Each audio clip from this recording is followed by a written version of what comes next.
വരുമാന മാർഗങ്ങൾ, തലമുറ എന്നിവയെല്ലാ കാര്യങ്ങൾക്കും വേണ്ടി പ്രാർത്ഥിക്കുന്നു.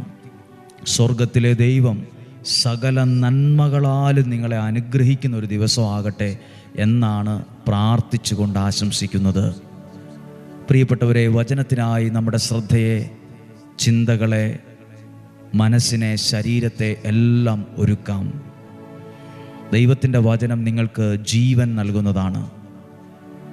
നമ്മളുടെ അവസ്ഥകളെ നോക്കിയിട്ട് ചിലരെങ്കിലും ബുദ്ധി കൊണ്ട് ചിന്തിച്ചിട്ട് പറയും, ഇനി ശരിയാകുമെന്ന് തോന്നുന്നില്ല, ഇനി ഇത് മുന്നോട്ട് പോകുമെന്ന് തോന്നുന്നില്ല.